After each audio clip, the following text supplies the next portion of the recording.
Today is an exciting video because we're going to delve into a new project on something I haven't done yet, but I've been wanting to learn for a while, and that is 1865 batteries.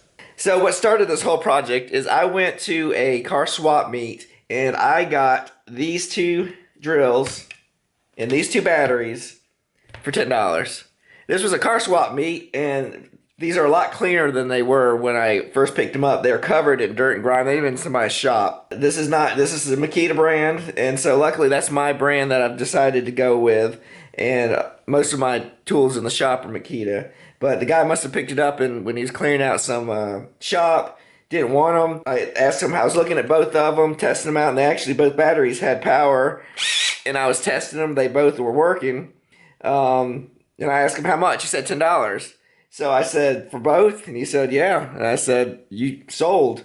The one issue here, this battery was cracked. Oh, it looks like somebody epoxied it. So I don't know if they dropped it and fixed it. But it still works, and it charges just fine. So, I mean, I'll use it until it breaks. It's good to have an extra battery. Oh, I forgot to say, this is the drill, and this is the impact driver. And these cleaned up really nice.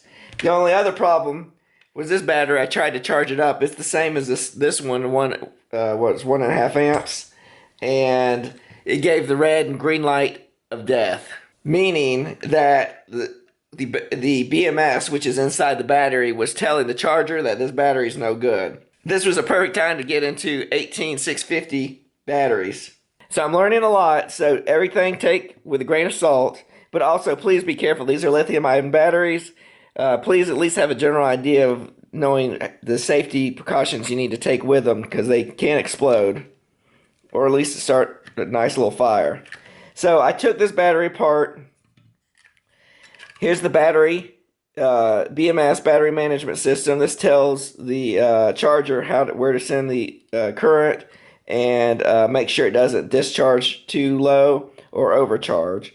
So, but once this gets the signal from one of these batteries that it's broken, it's written on here that this battery pack's no good, and then the whole thing's shot. So normally what you can do is, if you don't want to fix it, take the batteries out. These four, as you can see, are still good. I took one out because I was doing some tests.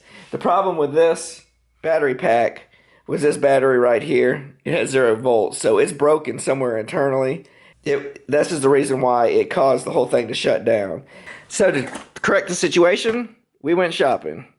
Now, what I've researched is you don't want to buy these batteries online because you can't tell if they're fake or they're not. So I found through Reddit a reputable source. They had there's a lot of resources on there, but 18650batterystore.com was one of the recommended companies I could buy batteries from. And the reason I picked them is because they're located in Georgia, so shipping was only 1 day, which was really nice. And they had all kinds of different batteries. The problem with Amazon is I wanted the exact replacement. This is a Sony Murata battery, and I couldn't find that online. But this store had them all. They had the Sony Murata. This is the VTC6, which is their newer batteries. This is an older battery. It's a VTC3, but this was the closest replacement. I ended up picking up a Panasonic battery and 2 Epic. Now Epic, I think, is their house brand, so I'm going to test that out. I got 2 of those, and I'll show you the reason why I got that in just a minute. But so we ordered that, and in the package we got a flashlight, branded logo flashlight, which is kind of cool, so you can kind of use their batteries, which is kind of nice. And then the batteries came packaged in a nice little holder. So you see we got our Sony and then our Panasonic. So we'll take that out. Now let's get the meter out. Alright, so this is the old battery. We're going to test it. And it is dead as a doornail. So, I mean, it's completely dead. It's not even savable. And then here's our new one. 3.49. So these batteries have a nominal voltage of 3.7, and 4.2 voltage is the fully charged. So you don't want to go below, I think, about 2.5 volts before to be safe, because you don't want to fully drain it. I do not know why.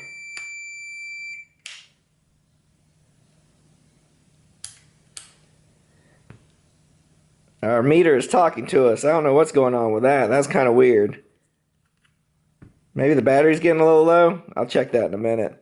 But we'll come back to that in a minute. Alright, so this was, what did we say, 3.4? 3.49. So this battery pack, I determined the battery was dead when I was testing them. And let's see, right now, where are they at? 3.84. 3.85, 3.85, 3.85. So they are pretty balanced. So what I need to do is before we install it, we got to get this battery up to 3.85.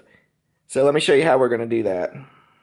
So to charge things up, we're going to do it the poor man style. I don't have a charging system that has the balancing of the batteries and all that yet. Kind of what they use in RC racing. But I figured I wanted to go with this setup first. What this is an X-Tar, and this is the 2023 version because it has the USB-C input on it. This is kind of awesome. It has magnetic lid. This is actually dual purpose. See, here's the Epic. This is where I put those two Epic batteries, was in here. This can charge your 18650 batteries, so if you have flashlights, different things like that, you can put them in here. This can charge the bigger batteries, the 20, I forget the name of it, but the bigger style. This has a bracket that can take out, and you can put the bigger batteries in here. But what this also can be used for, instead of just a charger, it can be used as a battery bank. So you can hook up USB-A or USB-C and hook it up to phones, tablets, anything like that. So this can be kind of dual purpose. That's kind of the reason why I went this way rather than just a charger. It does have an LED screen on the front. What this is telling us now is that the two batteries we have inside are fully charged. They're at 5.1 volts and no amperage because nothing's hooked up to it. But this can go up to the USB-C spec, which is the 2 amps. So it's kind of cool. So what I was thinking, just to balance it, since we only have one battery, let's just charge this battery just enough in here to get it up to that 3.85 volts, and that before we install it. That way at least it's somewhat balanced. And then maybe in the future we'll talk about getting a whole balancing system that I won't have to do it this way. We can do it the more economically or more efficient way than this. Okay, so before we get started, I do want to write all this down so I don't forget. The actual battery, the target we want to go hit is 3.85. So I'll just write targets 3.85, and we are starting on a new battery at 3.5.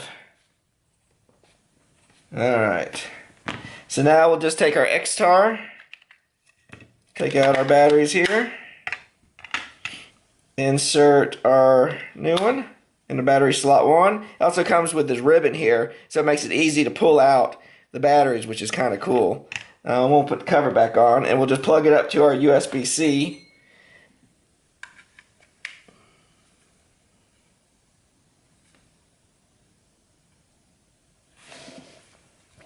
And there you go. You kind of see, it says going in, the battery's at 21%. You got 4.7 volts at 1.4 amps. So that'll ramp up as it goes.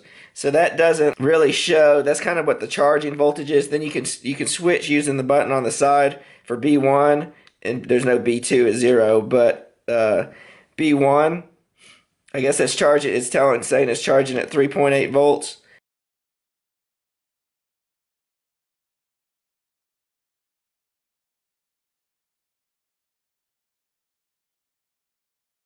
I guess that's charging. It's saying it's charging at 3.8 volts at 1.5 amps. So it's charging you how much. So we don't know exactly what the voltage is of it until we'll just have to take it out periodically. So I'm going to let it sit here for a little bit, and we'll come back and check the voltage to see where we're at. We're trying to hit that 3.85 target. So let's give it a few minutes. We're getting close, and I've been coming in and checking it periodically, writing my numbers down there. We started at 3.5 volts at 245. It is now 3. 32. And we are pretty close to, can you see the voltage? Our target was 3.85. Well, maybe we're not that close. Here, let's take it out of the charger. I thought we were getting close. 3.82. Alright, so we're not there yet, but let's give it a few more minutes and we'll be right back. Alright, I just came back and I guess I waited. It's only been a few minutes. I waited a little too long and I was just checking it off camera and we're at 3.86. So maybe we'll drain it with the meter. It's slowly draining down to get it at our 3.85. So I went a little too high. We're about, maybe we'll stick it in the flashlight, see if we can get it down. But also I realized this is a new to me meter. And if you see right there, the little battery symbol, it's been on the whole time since I've had it, and looked it up, and that means the battery's low. So that's probably why I was freaking out a little bit. So I'll get that changed with our new battery. This is a ProCell Duracell. I buy them in packs of 12 because I use them to change out the smoke detectors, and they work really well. I've been doing them for years, so that is pretty cool. Let's check it to make sure we're good. 9 volts. All right, we'll get this changed out. We'll drain the battery to the right voltage.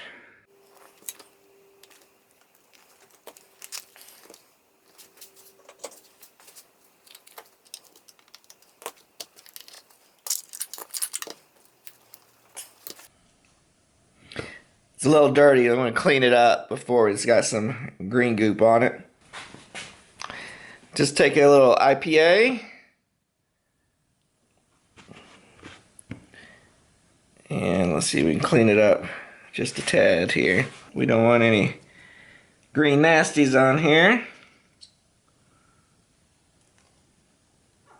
Nothing on the other connector. Give that a second to dry out. Alright.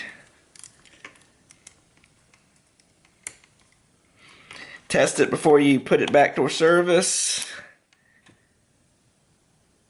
And you see there's no battery.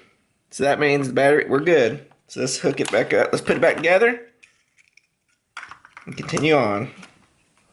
And when I was checking the battery symbol, I did find out something cool. If you take the positive lead and touch it to the top of the amps, you'll get a reading anywhere from 0 to 0.5.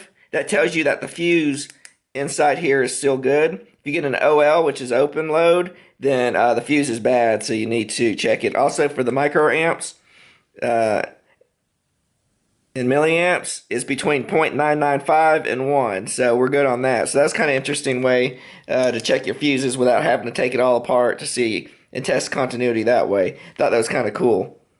So I did forget, sometimes when we take it off the charger, the battery needs to sit, just kind of reacclimate. And now we are back at 3.84. So it is a tad low. So I am going to put it on the charger just for about a minute or two, just to get it up there, to bump it up that little bit. I'm just being more OCD than anything, but that is where we're at. So we'll put it back on the charger and we'll return when we get it at that 3.85. It'd be a lot easier if we had a balancing charger, but we don't, so we're just doing it the I guess old-fashioned way, if you want to call it that way, and doing it this way. This is all an experiment, so that's what we're checking. So while we are waiting for that battery to charge up, I did have an idea. Let's go ahead and get started on talking about our next two products that I purchased for this project. And one, Kapton tape. This is actually the stuff they used in NASA to protect electrical connections and batteries and all that. It's a clear they call it a polymod tape. I guess Kapton is well, it says Kapton on here. I don't know if that is a proprietary name or not, or that's what it's always been called, but I've got that to wrap around the batteries. You know how, see, they use paper. I'm going to use Kapton tape to go around it to kind of protect the connection so it doesn't accidentally discharge. So this is Elegoo, actually. And there's 3 different sizes, so it's kind of nice to have that. And that's it. I didn't realize you can even use it for masking off for electronics, but I use it more for electrical installation. But for splicing wires, I don't know about that. I've got other stuff for that. But making circuit boards and stuff like that, so it's kind of cool. So we got that for later. But this is the neat one. Oh, let's check that battery while we're waiting here. Let's take it off. We weren't that far off. Let's see where we're at. Let's let it sit. It's 389, so let's let it sit for a second. And we'll come back to it in just a minute. This kind of looks like a jump pack, and it kind of is in a way. Plug it up, and you got 2 leads. This is a spot welder for batteries. As you see on here, you can kind of see right here, kind of where I broke it, the holes. That's where it was spot welded in the factory. And with lithium ion, you don't want to put a lot of heat to it, so they do spot welds to get the nickel plates to attach it. Now, some people solder it, but you're adding a lot of heat, and I wanted to learn this process anyway. But so this is what I found. This is a spot welder. I would consider this a 3rd generation. They sell these cheap boards. They're $25. That started in the hobby electronics, and they still have it today. And what you do is you hook it up to like a 12-volt battery, like a car battery. It's something with a lot of amps. And then it's the same microprocessing in there, and then you have your 2 leads and touch it. Well, they came up with another one that has probably a lithium-ion battery in it, and you don't need a car battery or any type of battery like that. It's all in one. But the problem with those 2 is they never really got above 0.01 millimeter thickness of the nickel, one of these. So, and that's pretty thin.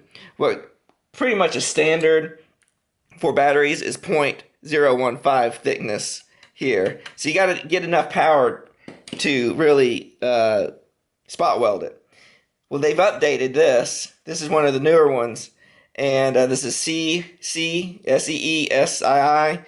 What this has is a bigger battery, and this is almost kind of like it's set up like a jump pack for your cars. And you know, now cars, you can carry those lithium-ion real small packs. It looks kind of like this, a little bit bigger, and you could hook up to your car. Well, those have a really high amperage lithium batteries in it. So they put a higher lithium battery in here. That way you can put more power and do thicker pieces of nickel. And we're going to do a few tests here. This is 0.015, so this will be a good test of what we want to do for the battery. The instructions aren't the best in the world, but we're going to kind of go through it and figure it out. Let me get my safety glasses here. So basically,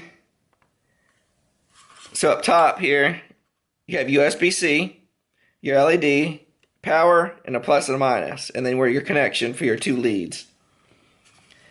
You press the power button on, push the right button, and you get a beautiful color LCD screen. So basically you have 8 different indicators on here. You can only choose the first 4 in the middle. The input up top, that's if you're charging.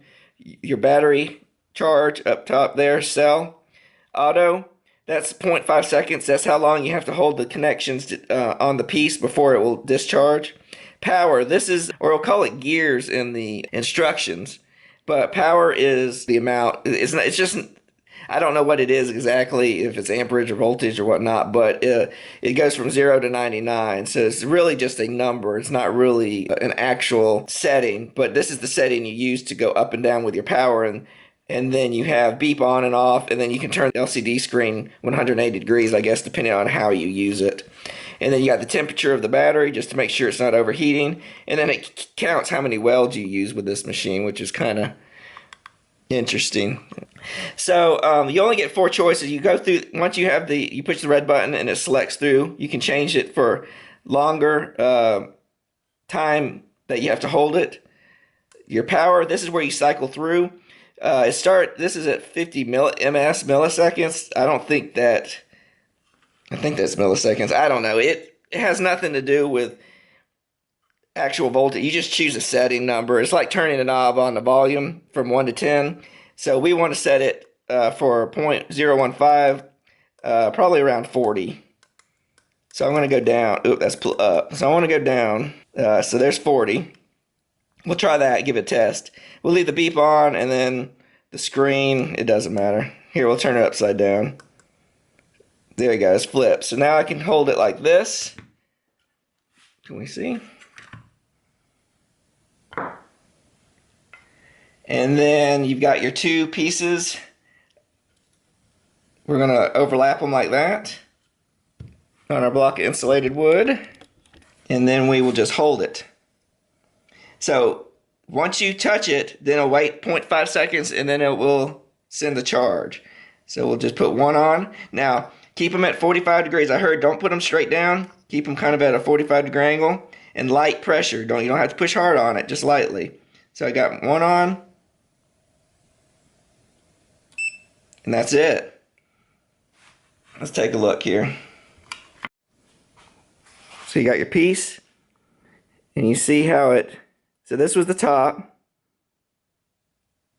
and the bottom, I think it penetrated all the way through, so that was at 40 whatever level MS, and then you can see it burnt the wood, so you know, I mean, that's a lot of heat, so you try to minimize how much heat that goes through, and if you try to pull it apart, it's good.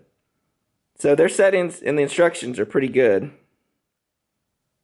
Yeah, I can't even pull it apart, so that's perfect for what we need. I think that'll do just right. You could bump it 1 or 2, maybe 42 or something, but that pretty much is where we want to be at. Let's give it another try at 42 just to see what it looks like. So again, light pressure, 45-degree angle.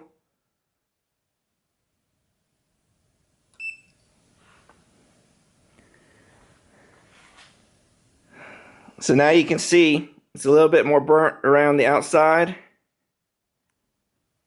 And it didn't go as much all the way through on that side, maybe because it is bent a little bit, so it didn't touch.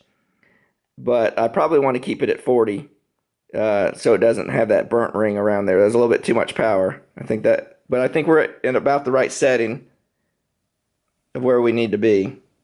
I think we are good. Here's the battery, 3.854. So we're right at the target of where we want to be to balance all the batteries together. So now the next step is you got to know the positive and negative. So the positive has the little cap up top there, and the negative is flat. It's not marked on this one, but that's pretty much how it's been going. But let's double check just to make sure. Never assume, right? So we got negative on the bottom, flat side, and that's the correct. Because if you turn it around and you put the negative on the, switch it around, then you'll get a negative sign on your meter. So that means you know it's backwards, so it needs to go this way. So positive and negative is on the flat side. So for this, this is an in-series battery. I've already marked it. You've got positive on that side, so it starts here, negative, positive. You need to do negative to positive, and then positive. It goes around just like that, a snake. So I need to, let's move our meter out of the way. We need to set our negative this way and our positive that way. That's how it's going to be. So we need to set it up this way. I've already cleaned, and I tried to flatten this as best as I could. Maybe we'll do a few welds on areas that weren't welded before for the metal. We're going to turn our power on. We'll go up to, what do we say, 41? It's at 42 now. Let's turn it down to 41. We're good. So we're going to have to do a magic trick of holding the battery still. There you go. Oh, it didn't hold. Hold on.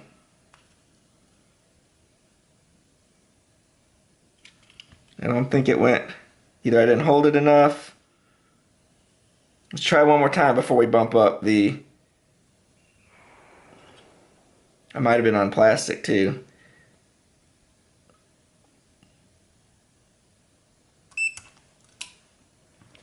Probably need to bump it up just a little bit.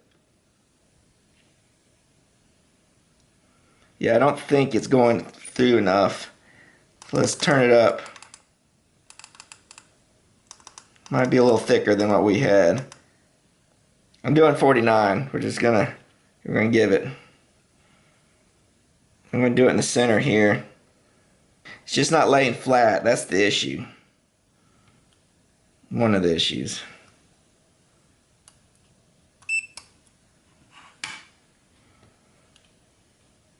I don't think it's penetrating enough.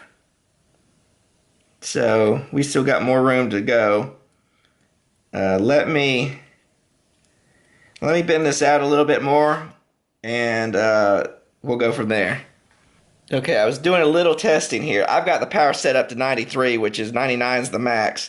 I think I measured it. I thought it was only 0.015 millimeters thick, but I think it's a little thicker than that, which means you got to turn it up this high. For it says 0.02 millimeter of nickel, you need to be this high. But also, I think it's the angle that you touch it at too makes a big difference. Again, not too much pressure, but you got to have good contact, and probably a good 45 degrees thick here. Really bent.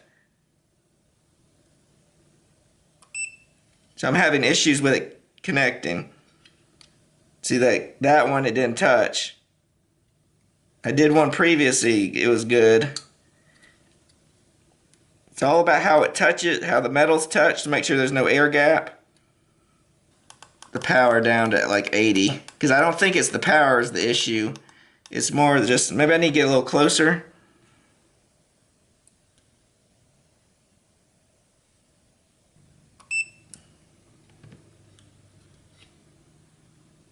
No.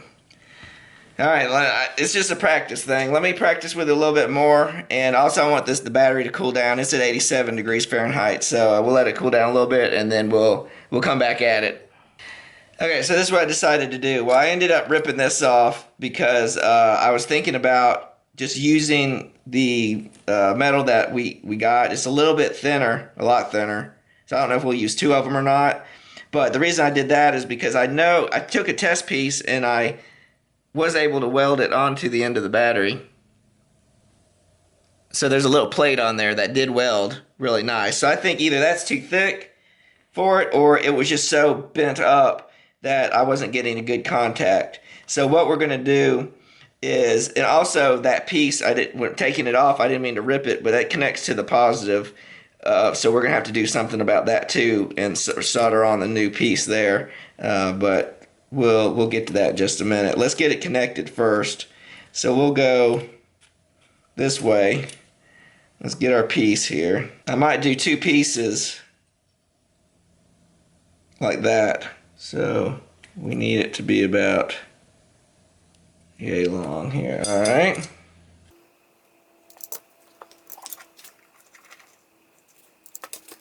And we're going to turn it down a little bit, because since this is thinner or flatter or whatever, we don't need as much power there.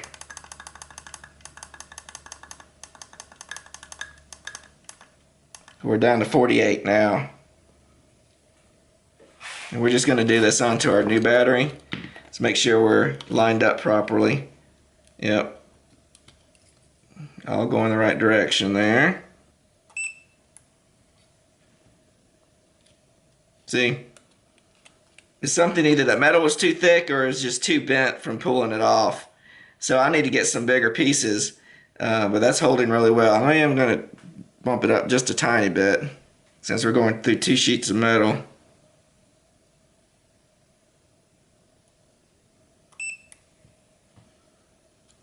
Oh, there. So that's on pretty good. But that's on the other piece, so let's see how well it connects to the battery. Now we don't have much of a target here because this is the positive side, so we're going to have to just keep our welds to the middle there.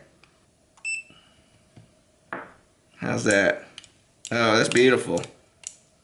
All right, let's check voltage while we got this, and just to see, make sure we got good current flowing through, because we're gonna have to do that on the other side. 3.849.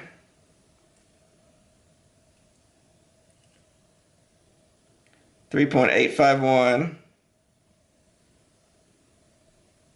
So I think we got continuity going through there, because I'm doing the negative on one and the positive on the other, just to make sure it can go through. And it's showing me the voltage of the first one. Yep. There you go. All right. So let's test this side to see, without having to rip that off, if I can get this to work. Yeah, I think this is just way too thick. So now we'll just add the second strip across here, just to give it more, basically making it like a wire's thicker, so more juice can flow. Yep, working good.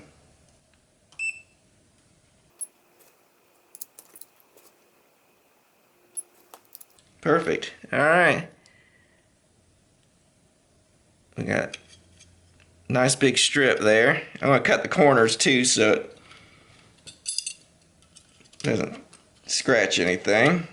All right, so now we want to add our piece to replace the one we go to the positive lead that we broke. Luckily, this is the right size for that. It's not the same Z shape. Yeah, that sat underneath there. Not going to have much to weld to. Wonder if we can connect these two together. What if we do that? We don't have to, since we don't have the Z shape. What if we connect it like that? Get our block of wood here. We're at 49 MS, whatever MS is, so if you're keeping score where we're at. And this metal is thinner. I wonder why it's the same. I think it was because it wasn't flat. It was giving us trouble.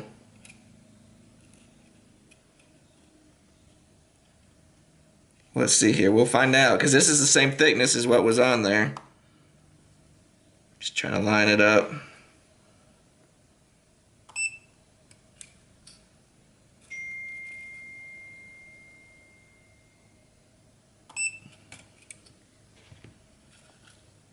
There you go. Yeah, it wasn't. It was because it was used in flat. So that was the problem that we were having. So now we know. So I need to get bigger strips probably and a little thicker. But let's continue on. Sometimes it's all about learning. So I was wrong before when I was measuring the piece.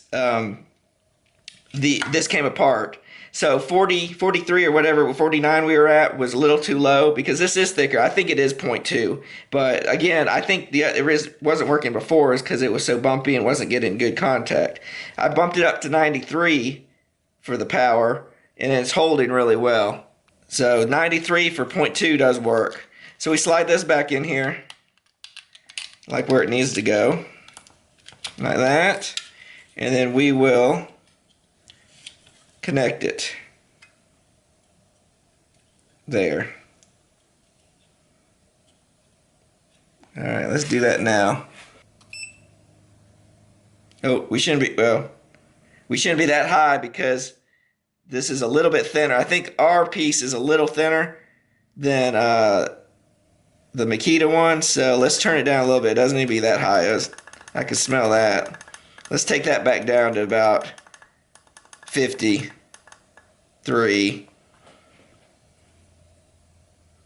because we're going on metal here. Let's keep it in the center too, where the positive lead is.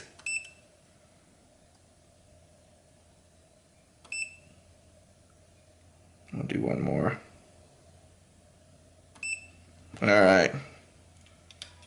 So we'll do a stress test in just a minute. but everything is holding.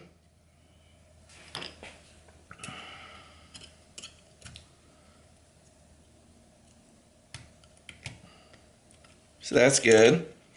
So the other side, the same issue. I guess we're just gonna have to take this off. I hate to do it because then you got it, but this one's a little easier. Let's see here. Let's test it before we do that. Well, I don't know if there's glue on here. We need to clean some of this glue off.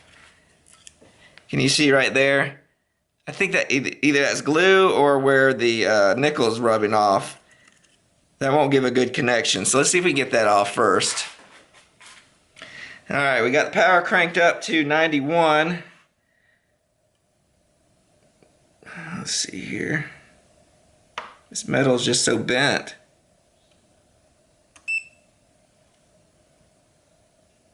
No.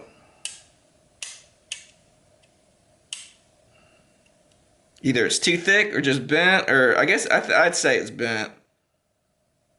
What if I push harder?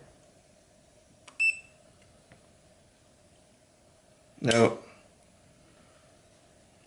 No, hold on. This is the positive side, so you gotta be in the middle. No.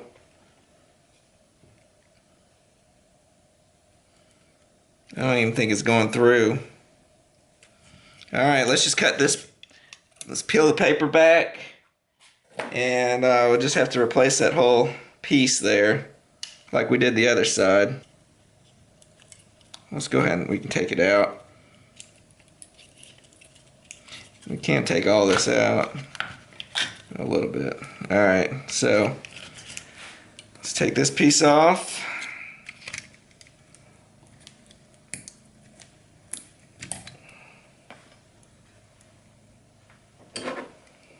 Get all the metal off.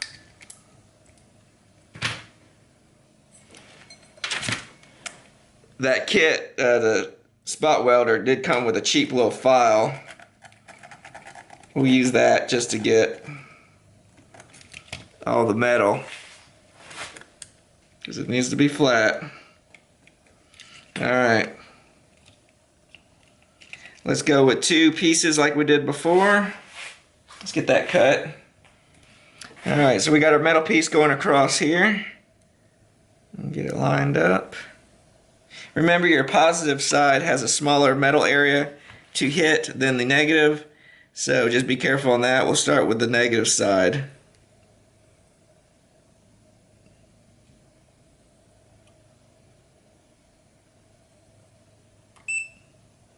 Oh, we're too high. That's at 91. I forgot. I meant to turn it down. We don't need to be that high for this metal. We only need to be down like at low 50s, even 40. We'll go 51.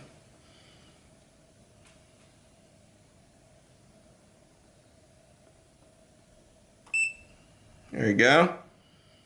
Remember, it'll go on the positive side now. Stay closer to the middle.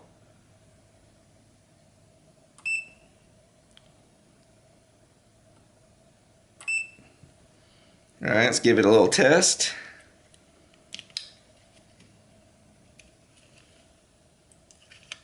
It's in there pretty good. Alright. Is that our second piece of metal? And I think I will trim the corners here just so they're not poking out. Just a little cleaner. Perfect. Alright. Start with the negative side. We're at power 51. Let's get that situated there.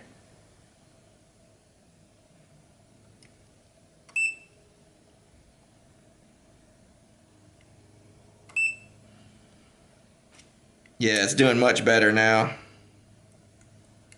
Just that old stuff. We're getting a little hot there.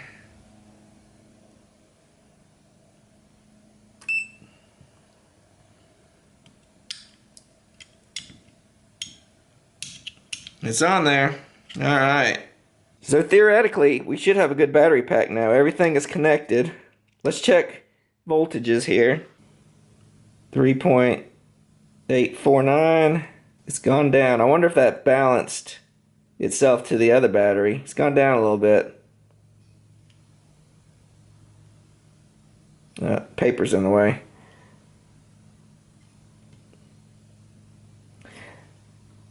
Alright. It's close. I mean, that's as close as we're going to get.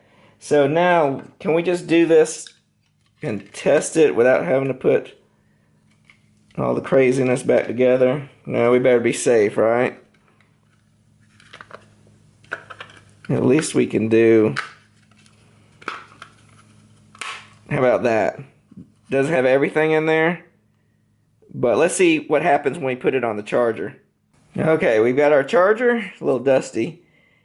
We got our battery pack, and so green light right now, blinking, means it is ready. It's hooked up to power and ready to go. We'll slide this on.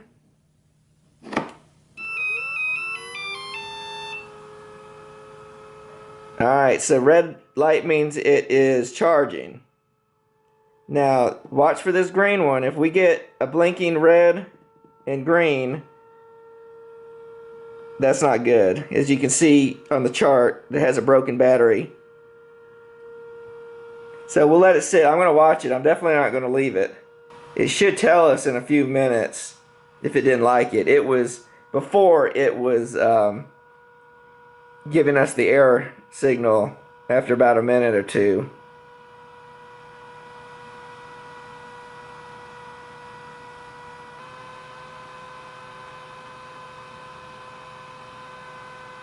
So that battery's going to take about 25 minutes to charge up since it's a 2 amp hour battery. I'm not going to do a whole time lapse or anything on it. We'll come back, we'll check on it.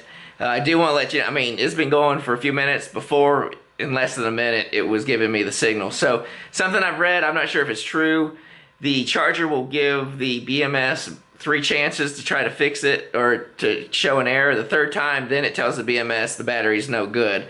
I did it twice, then I stopped. This is the third time it's been on a charger, so I'm hoping this will, I don't know if it resets it or just keeps track of, it tallies 2 times that it's been wrong.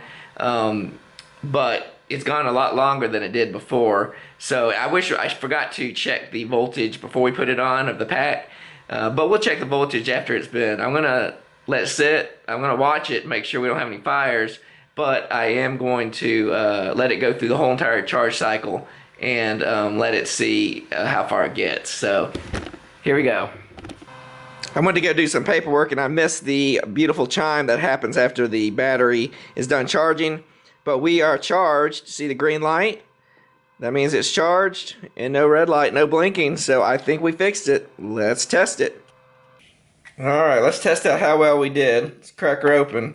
Can't get the leads in there to test the positive negative, so we'll have to open it up. I didn't feel like getting my little cheaters to stick in there, but we just need to get the outside. We got positive, negative. Let's don't touch anything else. 19.84 volts. That's terrific. So what were we for? That's 3.7 times 5 is what? Where should we be? 18.5. So we're a little high. I think it is a little low because this is old pack. I think this pack was from the early teens. So almost 20 volts. So 4 times 20. I mean, 4 times 5 batteries would be about 20 volts. 4.2 is optimally charged. So I would say it's old, but it works. It holds a charge now. Let's check them individually and see where we're at. 3.96. Where were we at? 3.85. 3.97.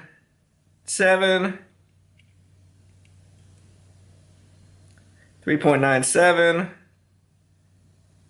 3.93. 3.96. So our one's a little low, our new one, but not too bad.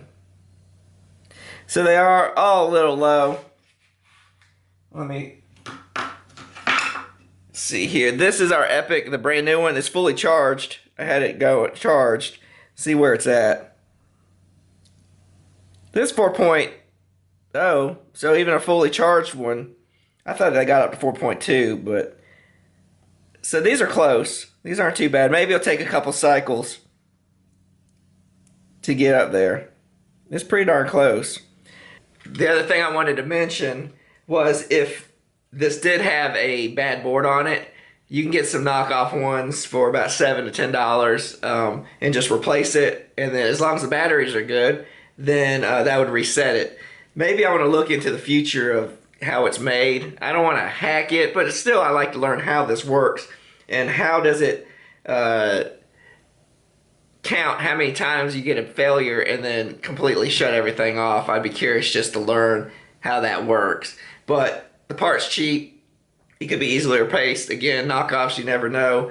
The quality of it, again, you're dealing with fires, explosions, and all that, so you got to be real careful with it. But I'm really happy. I am glad we saved this. This is pretty cool, and I love all the other items that we got. So let's get it put back together and close her up.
And if you'd like to see more videos like the one that you just saw, you can check here and here.